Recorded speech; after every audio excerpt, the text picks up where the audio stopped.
Halo guys, Assalamualaikum warahmatullahi wabarakatuh. Pada video ini saya akan membahas tentang pertempuran Ambarawa.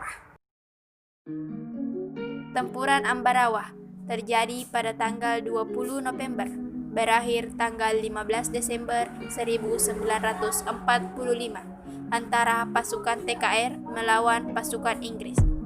Ambarawa merupakan kota yang terletak antara kota Semarang dan Magelang, serta Semarang dan Salatiga. Peristiwa ini dilatar belakangi oleh mendaratnya pasukan sekutu dari Divisi India ke-23 di Semarang pada tanggal 20 Oktober 1945. Pemerintah Indonesia memperkenankan mereka untuk mengurus tawanan perang yang berada di penjara Ambarawa dan Magelang. Kedatangan pasukan sekutu atau Inggris diikuti oleh pasukan Nica. Mereka mempersenjatai para bekas tawanan perang Eropa, sehingga pada tanggal 26 Oktober 1945 terjadi insiden di Magelang yang kemudian terjadi pertempuran antara pasukan TKR dengan pasukan sekutu. Insiden berakhir setelah Presiden Soekarno dan Brigadir Jenderal Bethel datang ke Magelang pada tanggal 2 November 1945. Mereka mengadakan perundingan gencatan senjata dan memperoleh kata sepakat yang dituangkan dalam 12 pasal. Naskah persetujuan itu berisi antara lain: pihak sekutu akan tetap menempatkan pasukannya di Magelang untuk melakukan kewajibannya melindungi dan mengurus evakuasi pasukan sekutu yang ditawan pasukan Jepang atau RAPWI dan Palang Merah Red Cross yang menjadi bagian dari pasukan Inggris. Jumlah pasukan sekutu dibatasi sesuai dengan tugasnya. Jalan Raya Ambarawa dan Magelang terbuka sebagai jalur lalu lintas Indonesia dan sekutu. Sekutu tidak akan mengakui aktivitas Nica dan badan-badan yang ada di bawahnya. Pihak sekutu ternyata mengingkari janjinya. Pada tanggal 20 November 1945 di pertempuran Ambarawa pecah pertempuran antara TKR di bawah pimpinan Mayor Sumarto dan pihak sekutu. Pada tanggal 21 November 1945 pasukan sekutu yang berada di Magelang ditarik ke Ambarawa di bawah lindungan pesawat tempur. Namun pada tanggal 22 November 1945, pertempuran berkobar di dalam kota dan pasukan sekutu melawan terhadap perkampungan di sekitar Ambarawa. Pasukan TKR di Ambarawa bersama dengan pasukan TKR dari Boyolali, Salatiga, dan Kartasura bertahan di kuburan Belanda, sehingga membentuk garis medan di sepanjang rel kereta api yang membelah kota Ambarawa.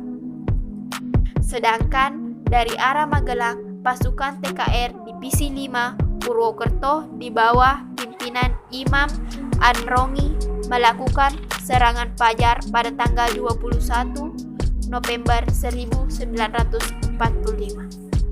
Serangan itu bertujuan untuk memukul mundur pasukan sekutu yang bertahan di desa Pingit. Pasukan yang dipimpin oleh Imam Anrongi berhasil menduduki desa Pingit dan melakukan perebutan terhadap desa-desa sekitarnya.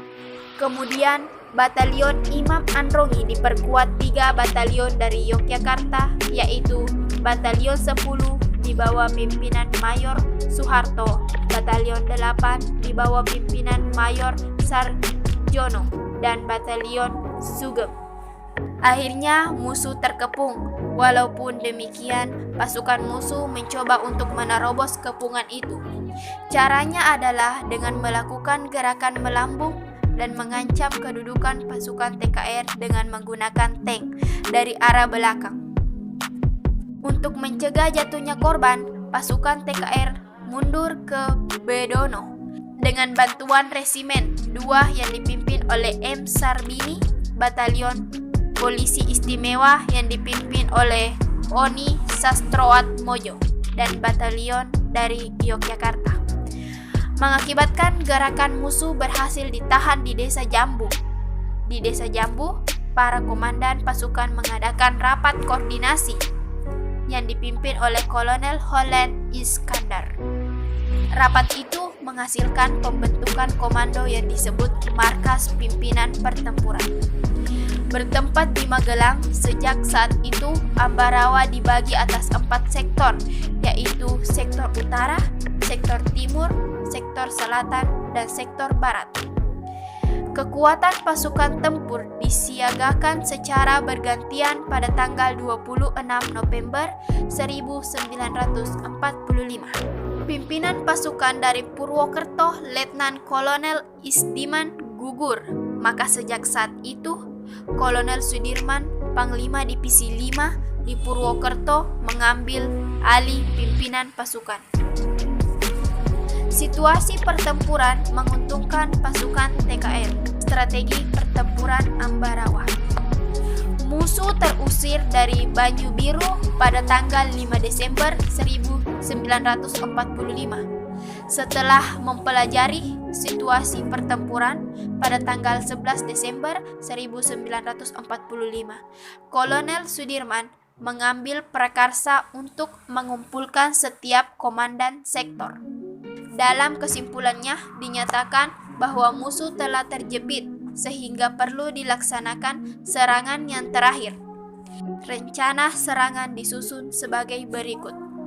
Serangan dilakukan serentak dan mendadak dari sebuah sektor. Setiap komandan sektor memimpin pelaksanaan serangan. Pasukan Badan Perjuangan atau Laskar menjadi tenaga cadangan.